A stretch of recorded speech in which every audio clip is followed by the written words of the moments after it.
विद्यार्थी मित्रांनो, मी प्रोफेसर मंगेश खैरे तुमचं आपल्या युट्यूब चॅनलवरती स्वागत करतो। आजचे व्हिडिओ खास आहे DSY च्या मुलांसाठी स्पेशल आहे, कारण डायरेक्ट सेकंड इयरला मुलं कुठल्याही ब्रांच मध्ये इंजिनिअरिंगला ज्यांनी ऍडमिशन घेतलंय सो त्यांना डायरेक्ट सेकंड इयर नंतर आता इंजिनिअरिंगचा पूर्ण सेकंड इयरचा रोड मॅप मी इथे देणार आहे। या रोड मॅप मध्ये तुमच्या एक्झाम्स कधी असतील, कसा सिलेबस असतो, किती मार्काला पासिंग असते, किती विषय असतात, कसे स्टडी करायचे, सगळ्या गोष्टी तुमचे ओरल, प्रॅक्टिकल, थेअरी, सबमिशन सगळ्या गोष्टी या व्हिडिओ मध्ये मी आज क्लिअर करणार आहे। सो मित्रांनो, तुम्हाला पुन्हा एकदा गॅरंटी देईल की तुम्हाला सेकंड इयरला आल्यानंतर कुणालाही भेटण्याची गरज नाही, इंजिनिअरिंगला घाबरण्याची गरज नाही, कारण इथे जो रोड मॅप देणार आहे मी याने पूर्ण इंजिनिअरिंग आपली गॅरंटेड क्लिअर होणार आहे।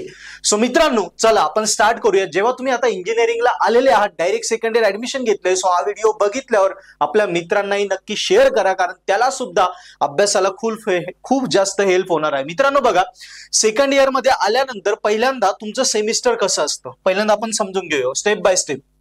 बघा, आपल्या सेमिस्टरची सुरुवात होते ही जुलै ते डिसेंबर 2024। बघा, पहिल्या वर्षी सेकंड इयरला तुम्हाला दोन सेमिस्टर आहे, सेमिस्टर फर्स्ट आणि सेमिस्टर सेकंड। सो पहिलं सेमिस्टर हे जुलै ते डिसेंबर 2024 या दरम्यान असतं। तुमचं ऍडमिशन ऑब्विसली ऑगस्ट मध्ये होतंय, तर ऑगस्टच्या एंडिंगला होतंय, तुम्हाला सप्टेंबर, ऑक्टोबर, नोव्हेंबर, डिसेंबर या साधारणतः ऍक्च्युअली सेमिस्टर हे नोव्हेंबर पर्यंतच असतं आपलं, डिसेंबर मध्ये तुम्हाला सुट्ट्या असतील। सो मी कन्सिडर केलेलं आहे ते जुलै ते डिसेंबर हे तुमचं सेमिस्टर असतं। नंतर सेकंड सेमिस्टर असतं जानेवारी ते जून 2025, हे राहील तुमचं सेकंड इयरचं सेकंड सेमिस्टर। ओके, याला इव्हन सेमिस्टर, याला ऑड सेमिस्टर आणि याला इव्हन सेमिस्टर पण म्हणतात। याला आपण ऑड सेमिस्टर, फर्स्ट म्हणजे ऑड आणि सेकंड म्हणजे इव्हन, सो याला इव्हन सेमिस्टर असंही म्हणतात। सेमिस्टर कळालं तुम्हाला? आता बघा, या सेमिस्टर मध्ये एक्झाम तुमच्या दोन प्रकारचे असतात, एक असते इनसेम एक्झाम, एक असते end same exam. Similarly second same मध्ये पण पहिली इनसेम एक्झाम, दुसरी एंड सेम एक्झाम। इनसेम एक्झाम ही तुमची आता पहिल्या सेमिस्टर मध्ये ऑक्टोबर मध्ये होईल, ऑक्टोबरच्या पहिल्या वीक मध्ये, आणि 30 मार्काची एक्झाम असते। प्रत्येक पेपर हा 30 मार्काचा असतो। ओके, आणि एंड सेम एक्झाम ही नोव्हेंबर मध्ये होईल। प्रत्येक पेपर हा 70 मार्काचा असतो, लक्षात ठेवा। इनसेम एक्झाम 30 मार्काची असते, ऑक्टोबरच्या पहिल्या वीक मध्ये होईल आणि नोव्हेंबरच्या लास्ट वीक मध्ये किंवा डिसेंबरच्या फर्स्ट वीक मध्ये तुमची एंड सेम एक्झाम होते, ती असते 70 मार्काची। लक्षात घ्या, इथे 30 पैकी 12 मार्क लागतात आपल्याला पासिंगला, आणि इथे 70 पैकी तुम्हाला 28 मार्क लागतात पासिंगला। लक्षात घ्या, इथे 30 पैकी 12 मार्क पासिंगला लागतात, इथे 70 पैकी 28 मार्क पासिंगला लागतात। भले इथे तुम्हाला 30 पैकी तुम्हाला 8च मार्क पडले, 12 नाही पडले, म्हणजे किती मार्क कमी पडले पासिंगला? 4। सो इथे ते 4 मार्क वाढवायचे असतात, म्हणजे 28, इकडे 8च पडले ना, 12 पाहिजे होते, 8 पडले, 4 कमी पडले पासिंगला। सो इथे 28 कंपल्सरी आहे, प्लस 4 32 मार्क इथे लागतील। सो जेव्हा इथे 32 पडतील, इथे 8 पडतील, दोघांची बेरीज किती होईल? 40। सो 30 आणि 70 100 पैकी जेव्हा 40 होईल तेव्हाच तुमची पासिंग होईल। आता याच्यामध्ये हे लक्षात घ्या, ही कंपल्सरी 28 मार्कला पासिंग आहे। इथे तुम्हाला कंपल्सरी 12च पडले पाहिजे असं काही नाही, ही तुम्हाला कमी पडले, 8 पडले, 10 पडले, 5 पडले तरी चालेल, तेवढे मार्क इथे वाढवायचे। पण समजा उदाहरणार्थ इथे तुम्हाला 8 पडले आणि इथे जर 32 पाडले तर 40 होता, तुम्ही पास होता। पण याच्या उलट समजा इथे 20 पडले, 30 पैकी 20 पडले आणि इथे तुमचे 70 पैकी तुम्हाला पडले समजा 25 पडले, सो हे 20 आणि 25 45 झाले, आणि पासिंग आहे 40ला, तरी तुम्ही फेल असाल, कारण इथे 28 मार्काला कंपल्सरी पासिंग आहे। 28 म्हणजे एंड सेमला तुम्हाला 28 किंवा 28 पेक्षा जास्त मार्क पाहिजेच, भले आणि दोघांची बेरीज 40 किंवा 40 पेक्षा जास्त पाहिजे, तरच तुम्ही पास होशाल। क्लिअर? ही एक्झाम तुमची कॉलेजमध्ये कंडक्ट केली जाते, युनिव्हर्सिटीज कंडक्ट करते, पण पेपर चेकिंग कॉलेज कडून होते। ओके, आणि या एंड सेम एक्झामची ही युनिव्हर्सिटी कडूनच कंडक्ट होते, पण पेपर चेकिंग ही युनिव्हर्सिटीत होते। लक्षात ठेवा, दोन्ही ह्या युनिव्हर्सिटीज एक्झाम आहे, पण या इनसेमची पेपर चेकिंग कॉलेजमध्ये होते, एंड सेमची पेपर चेकिंग तुमची युनिव्हर्सिटीत होते। सो इथे 28 मार्क कंपल्सरी पासिंगला लागतात। आता या एक्झामसाठी तुमच्या प्रत्येक टेक्स्टबुक मध्ये, प्रत्येक तुमच्या सब्जेक्टमध्ये एकूण 6 युनिट्स असतात, 6 युनिट्स। त्याला आपण डिप्लोमाला लेसन म्हणायचो, चॅप्टर म्हणायचो। सो डिग्रीला प्रत्येक सब्जेक्टला 6च लेसन असतात, 6च असतात। सो पहिल्या 2 लेसन वरती इनसेम एक्झाम असते, आणि नंतर युनिट नंबर 3, 4, 5, 6 वरती एंड सेम एक्झाम असते. लक्षात ठेवा, इन सेम पहिल्या 2 युनिटवर आणि पुढच्या 4 युनिटवर एंड सेम एक्झाम असते. सो तुम्हाला इन सेम पर्यंत फक्त हे 2 युनिट करायचे, हे एंड सेमला तुम्हाला नसणार.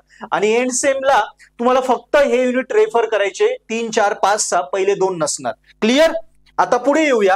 सेम सिमिलरली बघा, सेकंड सेमिस्टर मध्ये तुमचे थेरी पेपर सेम असेल. इन सेम एक्झाम फेब्रुवारी 2025 मध्ये असेल आणि एंड सेम एक्झाम जून 2025 मध्ये असेल किंवा मे 2025 मध्ये असेल. बाकी सेम 30 मार्काची एक्झाम असेल, ही 70 मार्काची.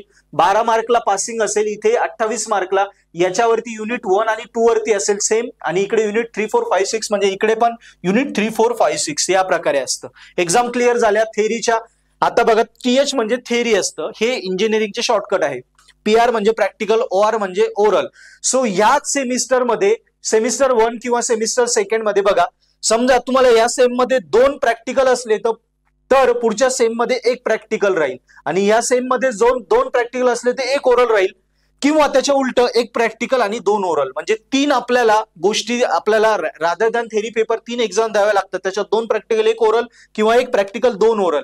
पहिल्या सेम साठी सेम, सिमिलरली सेकंड सेम साठी पण सेमिस्टर सेमच असतं. सेकंड इयरला तुम्हाला प्रोजेक्ट आणि ओरल काहीच नाहीये. थर्ड इयरला तुम्हाला प्रोजेक्ट आणि सेमिनार नाहीये, ओरल प्रॅक्टिकल आहे, प्रोजेक्ट आणि सेमिनार नाहीये.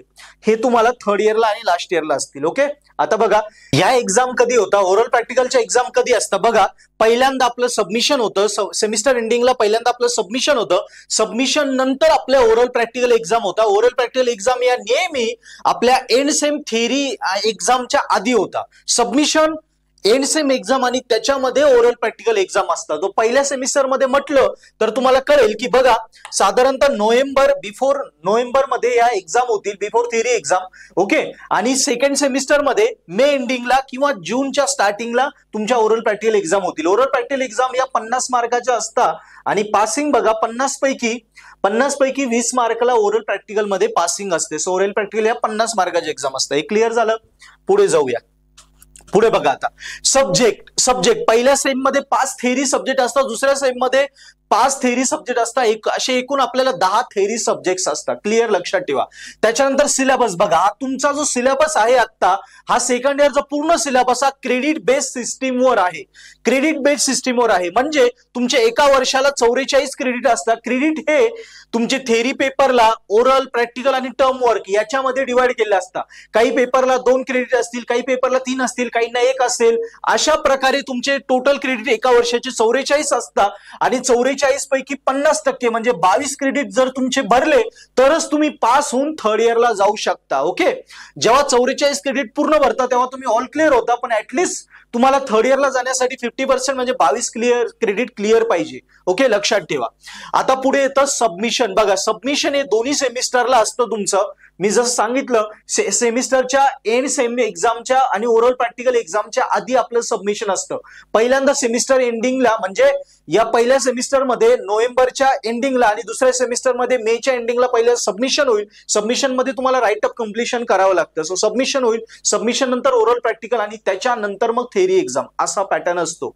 ओके, बघा, आणि एक अजून मला इथे ऍड करायचं होतं की कॅल्सी, इंजिनिअरिंगला जर तुम्हाला कॅल्सी घ्यायचं आहे तर हाच कॅल्सी घ्या, FX 991ES+. This is the best calci. डिप्लोमाचं कॅल्सी असं बदलून टाका. या कॅल्सीवर डेरिव्हेटिव्ह, इंटिग्रेशन सगळे तुमचे सब्जेक्ट्स एकदम इझिली सॉल्व्ह होता. सो इंजिनिअरिंग साठी हा बेस्ट कॅल्सी, हाच विकत घ्या. पुढचा पॉइंट आहे, जर तुमचे आता पहिल्या सेमचे पेपर बॅकलॉग राहिले तर मग त्याची एक्झाम कधी होईल, त्याची री एक्झाम ही एंड सेमची, री एक्झाम ही एंड सेमची या नोव्हेंबर डिसेंबरचे जे तुमचे पेपर होतील, याच्यात काही बॅकलॉग राहिले तर याची तुमची एंड सेमची एक्झाम ही पुढच्या वर्षी म्हणजे 2024च्या नोव्हेंबरचे बॅकलॉग हे 2025च्या तुमच्या मे जून मध्ये तुम्हाला द्यावे लागतील. 2025च्या मे जून मध्ये द्यावे लागतील. आणि जर आता ऑक्टोबर 2024ची जी इनसेम मध्ये काही विषय बॅक राहिले तर त्याचे पुढच्या वर्षी म्हणजे 2025च्या फेब्रुवारीमध्ये इनसेम देता येणार नाही. लक्षात ठेवा, कारण एंड सेम एक्झाम या दर 6 महिन्यांनी आपण देतो, पण इनसेम एक्झाम ही एका वर्षाने द्यायची असते. म्हणजे यावेळची म्हणजे पुढच्या 2025च्या फेब्रुवारीत तुम्हाला देता नाही येणार, तर डायरेक्ट ऑक्टोबर 2025 मध्ये इनसेम बॅक राहिली तर ती देता येईल. सो लक्षात घ्या, एंडसेम एक्झाम ही दर सेमिस्टर वाईज आपल्याला देता येते, म्हणजे 6 महिन्यांनी देता येते. पण इनसेमचा पेपर हा डायरेक्ट एका वर्षांनी देता येतो, 6 महिन्यांनी देता येत नाही. लक्षात ठेवा, म्हणजे आपण एंडसेमचे पेपर एका वर्षात 2दा देऊ शकतो, इनसेम एका वर्षात एकदा देऊ शकतो. त्यामुळे इनसेम स्कोरिंग करून घ्या. इनसेम बॅक राहिला तर मग अवघड होऊन जातं. यस. नंतर तुम्हाला टेक्स्टबुक रेफर करायचे असतील तर बाजारामध्ये टेक्निकल पब्लिकेशन, टेक्निओ पब्लिकेशन, निराली आणि टेक नॉलेज पब्लिकेशन या 4 पब्लिकेशनचे टेक्स्टबुक अवेलेबल आहे. तुम्हाला जे बेस्ट वाटेल तुम्ही ते घेऊ शकता किंवा कॉलेज टीचर कडून तुम्ही इन्फॉर्म करून घेऊ शकता. पण मी तुम्हाला रेफर करेल टेक्स्टबुक घेण्यापेक्षा तुम्ही डायरेक्ट व्हिडिओ लेक्चरचे ऍप्लिकेशन बाजारामध्ये आता खूप सारे अवेलेबल आहे, तेच तुम्ही सबस्क्राईब करा. म्हणजे बघा, जसं आपलं पर्पल हॅट नावाचं ऍप्लिकेशन आपल्या अँड्रॉइड मोबाईलच्या प्ले स्टोअरवरनं किंवा तुमच्या ऍपल मोबाईलच्या ऍप स्टोअरवरनं पण तुम्ही पर्पल हॅट नावाचं ऍप्लिकेशन डाउनलोड करू शकता. त्या ऍप्लिकेशन मध्ये तुम्हाला जर तुम्ही ऍप्लिकेशन डाउनलोड केलं, तुम्हाला टेक्स्टबुक वगैरे कशाची गरज पडत नाही, कारण या ऍप्लिकेशन मध्ये पूर्ण हे स्टडी मटेरियलचं आणि स्टडी रिसोर्सेसचं ऍप्लिकेशन आहे, ज्यामध्ये पर्पल हॅट ऍप्लिकेशन मध्ये आम्ही पूर्ण तुमचा इंजिनिअरिंगचा first year, second year, third year, बी सगळ्या वर्षांचा पूर्ण स्टडी करून घेतलाय. म्हणजे बघा, ऍप्लिकेशन मध्ये काय आहे, ऍप्लिकेशन मध्ये व्हिडिओ लेक्चर्स आहेत. म्हणजे मेन काय काय, ह्या 5 गोष्टी एका सबस्क्रिप्शन मध्ये आहे. म्हणजे कुठल्याही विषयाचं, समजा M3 आहे, M3चं तुम्ही सबस्क्रिप्शन एकदा पर्पल हॅट ऍप्लिकेशन डाउनलोड केलं, ऍप्लिकेशनची लिंक पण मी डिस्क्रिप्शन मध्ये दिली आहे. सो काही डाऊट असेल तर डिस्क्रिप्शन मध्ये नंबर पण आहे, त्यावरनं पण तुम्ही कॉल करून ऍप्लिकेशनची माहिती घ्या, किंवा डिस्क्रिप्शन मध्ये लिंक आहे त्यावरून डायरेक्ट ऍप्लिकेशन डाउनलोड केलं तरी चालेल. ऍप्लिकेशन मध्ये सबस्क्रिप्शन घेतलं की तुम्हाला काय काय बेनिफिट भेटतं बघा. समजा M3चं सबस्क्रिप्शन तुम्हाला घ्यायचंय, M3 विषयाचं, तर M3 विषयाचे तुम्हाला पूर्ण तुमच्या सिलेबसचे व्हिडिओ लेक्चर अवेलेबल आहे, मराठी, हिंदीमध्ये. असं सगळ्या विषयांचे आहेत, तुमच्या सगळ्या विषयांचे, सगळ्या इम्पॉर्टंट विषयाचे, प्रत्येक डिपार्टमेंटचे मी उदाहरण घेतलं M3चे. ओके. सो व्हिडिओ लेक्चर असतील, सो कॉलेज जरी मिस झालं, लेट ऍडमिशन झालं, लेक्चर मिस झाले, व्हिडिओ लेक्चरने सगळं कव्हर होऊन जातं. आता राहिलं नोट्स, तिथे सगळ्या तुम्हाला फुल प्लेज अवेलेबल आहे. Notes unit wise, syllabus wise पूर्ण डिटेलमध्ये नोट्स आहे. त्यामुळे तुमच्याकडनं यदा कदाचित तुम्हाला टेक्स्टबुक वगैरे घ्यायला नाही पॉसिबल झालं, त्यांच्या किमती जास्त असल्यामुळे, तर एकदम फ्री नोट्स आहे त्या अवेलेबल. सो त्याच्यावरनं तुमचं काम होऊन जातं. सो बघा, व्हिडिओ कॉलेज मिस झालं तर व्हिडिओ लेक्चरने कव्हर करता येतं, टेक्स्टबुक नाही घेता आले तर नोट्स सगळ्या फुल डिटेलमध्ये आहे. सो तुम्हाला गरज नाही पडणार कशाची. त्याच्यानंतर आता इंजिनिअरिंग ही टफ असते, ती क्लिअर करण्यासाठी आपल्याला पेपरचा पॅटर्न क्लिअर झाला पाहिजे. सो पेपर पॅटर्न तुम्हाला कुठे भेटत नाही. सो तो पेपर पॅटर्न प्रत्येक सब्जेक्टचा एंडसेम एक्झाम कसा असतो तो आम्ही इथे डिटेलमध्ये दिलेला आहे. प्लस IMP क्वेश्चन्स, इंजिनिअरिंग मध्ये IMP क्वेश्चनला खूप महत्व आहे, कारण इंजिनिअरिंग पास होणं अवघड आहे. तो IMP क्वेश्चन दिले आणि प्रिव्हियस इयरचे तुम्हाला पेपर सुद्धा एक पेपर सॉल्व्ह करून दिलेला आहे. So paper solution, this is very important. So हे 5 बेनिफिट एका पर्पल हॅटच्या एका सबस्क्रिप्शन मध्ये आहे. म्हणजे तुम्हाला 5 वेळा वेगवेगळ्या प्रकारे तुम्हाला सबस्क्रिप्शन घ्यायचं नाही, एक विषयाचं सबस्क्रिप्शन घेतलं त्यात 5 बेनिफिट आपल्याला एकाच टाइम भेटताय. तो एवढ्या गोष्टी असल्या तर विषय तुमचे स्कोरिंग का होणार नाही. सो मी नक्की सांगेल तुम्हाला, आता सेकंड इयरला गेल्यानंतर रोड मॅप तर मी क्लिअर केला, अजून काही डाऊट आले नक्की कमेंट बॉक्समध्ये लिहा, त्याविषयी पण डिटेलमध्ये मी सांगेल. तसंच लगेच तुम्ही पर्पल हॅट ऍप्लिकेशन डाउनलोड करा, फ्री व्हिडिओज बघा, आवडले ना लगेच सबस्क्राईब करून टाका आणि अभ्यासाला लागून जा, कारण तुमचं ऍडमिशन लेट झालंय, आता लगेच एक्झाम आहे, बॅकलॉग लागायला नको. सो पर्पल हॅट ऍप्लिकेशन घ्या आणि कामाला लागतच तुम्हाला ऑफलाईन क्लासेस जॉईन करायचे असले तर त्यासाठी सुद्धा तुम्ही इन्क्वायरी करू शकता. डिस्क्रिप्शन नंबर आहे. पर्पल हॅटचे ऑफलाईन क्लासेस नाशिक, नगर, पुण्यात पण अवेलेबल आहे, आणि बाहेरच्या मुलांसाठी किंवा ज्याला क्लासेस नाही पॉसिबल त्यासाठी सगळ्यात बेस्ट मी रेफर करेन purple hat video lecture application. एक सबस्क्रिप्शन 5 बेनिफिट, सगळे फ्री बेनिफिट आहे. सो हे वापरा, इंजिनिअरिंग स्कोर करा. मित्रांनो, जेवढं बेस्ट देता येईल तुम्हाला तेवढं करण्याचा मी कायमच प्रयत्न करत असतो. सो नेक्स्ट लेक्चर्स मध्ये अजून तुम्हाला काय डिटेल्स कमेंट बॉक्समध्ये लिहा, सगळ्या विषयांना मी तुम्हाला नक्की मदत करेल. पर्पल हॅट आणि पर्पल हॅट ऍप्लिकेशन तुमची इंजिनिअरिंग सोपी करण्यासाठी, स्कोरिंग करण्यासाठी आम्ही नक्की मदत करू. थँक्यू.